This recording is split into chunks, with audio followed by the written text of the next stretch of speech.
బిస్మిల్లాహిర్రహమానిర్రహీం. అమిత దయామయుడు అపార కృపాశీలుడు అని అల్లాహ్ పేరుతో నేను ప్రారంభిస్తున్నాను.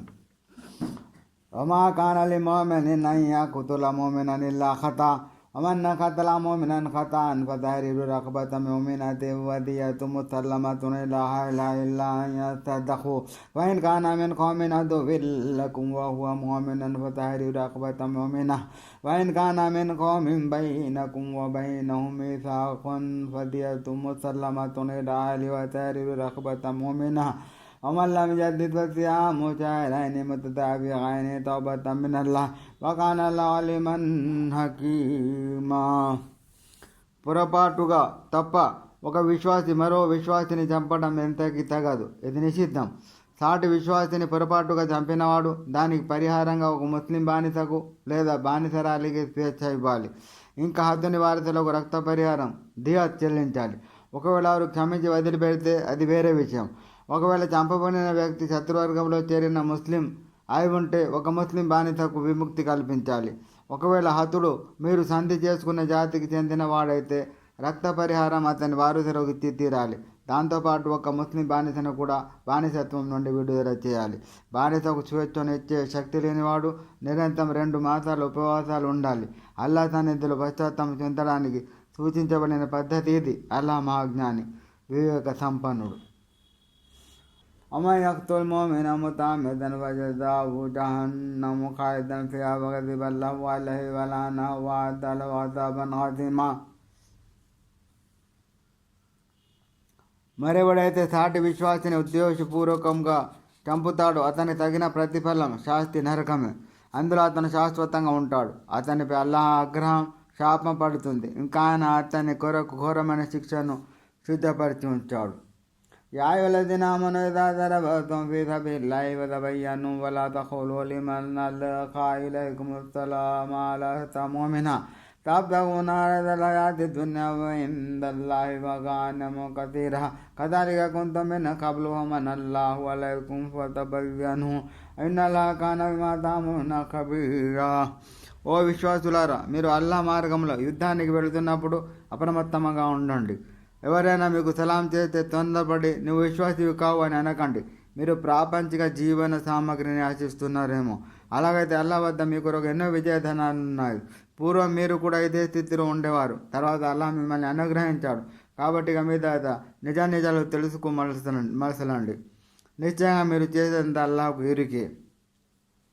لا يستوي القاعدون من المؤمنين غير أولي الضرر والمجاهدون في سبيل الله بأموالهم وأنفسهم وضع الله المجاهدين بأموالهم وأنفسهم على القاعدين درجة وكل وعد الله الحسنى ووعد الله المجاهدين على القاعدين أجرا عظيما. తగు కారణమేది లేకుండా ఇంటి వద్దనే కూర్చుండిపోయే విశ్వాసులు అల్లాహ్ మార్గంలో తమ ధనాన్ని ప్రాణాలను ఒడ్డి ధర్మయుద్ధం చేసే విశ్వాసులతో సమానులు కాజాలరు. తమ ధన ప్రాణాలను ఒడ్డి ధర్మయుద్ధం జిహాద్ చేసే వారి అంతస్తును అల్లాహ్ ఇంటి పట్టున కూర్చుండిపోయే వారి స్థానం కంటే ఉన్నతం చేస్తాడు. ఆ మాటకు వస్తే అల్లాహ్ అందరికీ మంచి ఫలితం ఇస్తానని వాగ్దానం చేస్తాడు. అయితే అల్లాహ్ కూర్చుని ఉండే వారి కన్నా పోరాడే యోధులకు గొప్ప ప్రతిఫలం ప్రసాదించే వారికి ప్రాధాన్యతను ఇచ్చాడు.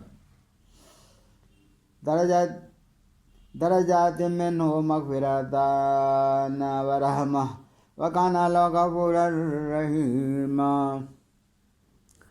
ఆయన తరపు నుండి వారి కొరకు గొప్ప అంతస్తులు ఉన్నాయి. క్షమాపణ కారుణ్యం కూడా ఉన్నాయి. అల్లాహ్ క్షమాశీలుడు, కరుణామయుడు. ఇన్నల్లదీన తవఫాహుముల్ మలాయికతు ظالمي أنفسهم قالوا فيما كنتم قالوا كنا مستضعفين في الأرض قالوا ألم تكن أرض الله واسعة فتهاجروا فيها فأولئك مأواهم جهنم وساءت مصيرا. ఎవరైతే శత్రువు సహవాసంలో ఉండి తమ ఆత్మలకు అన్యాయం చేసుకుంటూ ఉంటారో వారి ప్రాణాలను వశపరుచుకునే సమయంలో దైవదూతలు ఇంతకు మీరు ఏ స్థితిలో ఉండేవారు అని వారిని అడుగుతారు. దానికి వారు మేము భూమండలంలో అణిచివేతకు గురై నిస్సహాయులుగా ఉండేవారం అంటారు.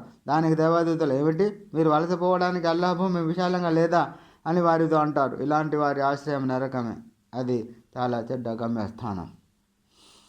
إلا المستضعفين من الرجال والنساء والولدان لا يستطيعون حيلة ولا يهتدون سبيلا. అయితే నిజంగానే నిస్సహాయులై తరుణోపాయం తోచక వలసపోయే దారి తెలియక ఉండిపోయిన పురుషులు, స్త్రీలు, పిల్లలు మాత్రం క్షంతవ్యులే. ఫౌలాయిక సల్లమన్ యాఫువాన్హుం వకాన అఫ్వన్ గఫూరా. ఇలాంటి వారిని అల్లాహ్ మన్నించవచ్చు. అల్లాహ్ మన్నించేవాడు, క్షమించేవాడు. ومن يهاجر في سبيل الله يجد في الأرض مراغما كثيرا وسعة ومن يخرج من بيته مهاجرا إلى الله ورسوله ثم يدركه الموت فقد وقع أجره على الله وكان الله غفورا رحيما. మరెవరైతే అల్లా మార్గంలో వలసపోతాడో అతను భూమండలంలో కావలసినంత నివాస స్థలాన్ని, సౌకర్యాలను పొందుతాడు. అల్లా వైపు, ప్రవక్త వైపు హిజ్రత్ చేసే సంకల్పంతో తన ఇల్లు వాకిలిని వదిలి బయలుదేరిన వ్యక్తి కనుక దారి మధ్యలో మృత్యువాతన పడితే అతనికి పుణ్యఫలం ప్రసాదించే బాధ్యత అల్లాహది. అల్లాహ్ ఎంతగానో క్షమించేవాడు, అమిత దయాళువు.